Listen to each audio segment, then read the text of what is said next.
Well, cattle producers have enjoyed, of course, a strong year with many seeing record high profits. That makes early proactive tax planning even more important this year than ever.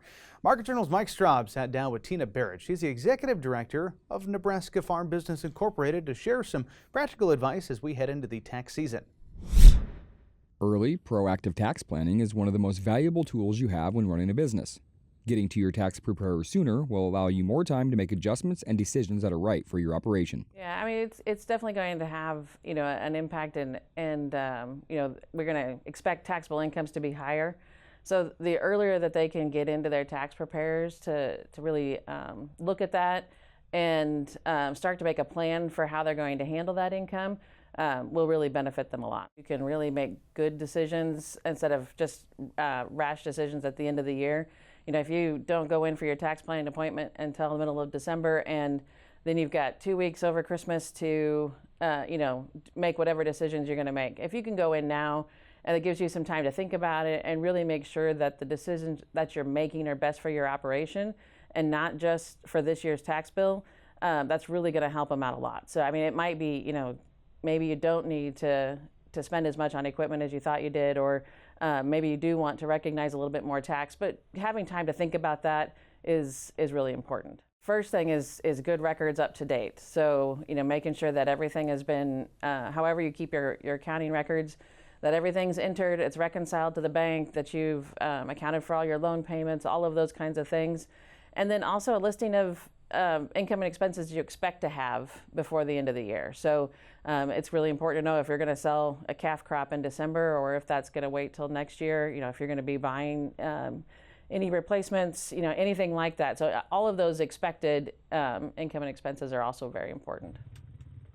With two tools provided by the One Big Beautiful Bill passed in July of 2025, most assets can be written off in the year they are acquired. Be cautious, though, as this means you can run out of depreciation when you might need it most. Stretching deductions across multiple years often make more long-term sense, especially when you're financing the purchase. We got this summer with the One Big Beautiful Bill Act unlimited depreciation. So, I mean, we've got a higher 179 and 100% bonus, and both are permanent, and so that's really going to provide a lot of flexibility so that producers who need to buy some new equipment can use that and get their tax bill in a good position. It's always also important to understand that that's also an easy way that maybe we could be overspending or not doing good things from a management standpoint. Just buying stuff, it solves that tax problem pretty quickly, but especially if you're financing those assets, you got to make payments over the next 5 to 7 years, and you've already used all the depreciation, so we won't have any tax benefit when that cash has to go out in the future. So you're really monitoring whether or not that's the right decision for you, and for your operation is important in a broader sense than just tax management. One of the things that's really easy to think about is just getting rid of that tax bill and spending whatever it takes to have zero or very small amount of tax. But that really doesn't help us with that profitability or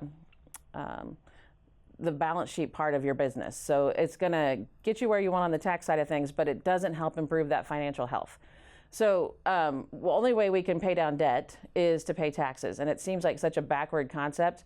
But if you think about that, you have $50,000 of income on your Schedule F, that means there's $50,000 more of cash that came in than expenses went out in general. And if you spent $75,000 on living, then you've had to borrow money to do that, right? So the only way we can do that is get that taxable income higher than your family living and your income taxes and any principal payments that you're making, especially on land, because we can't have no deduction for that at all.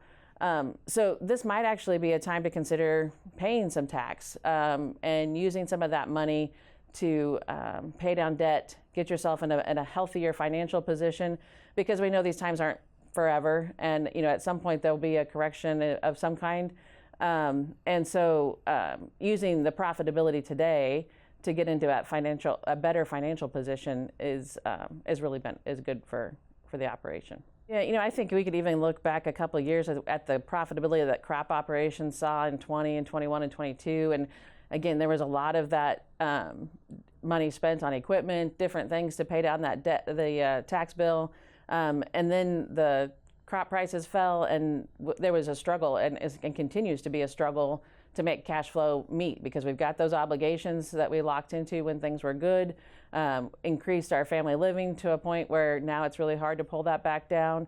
All of those kinds of things really impact the operation today.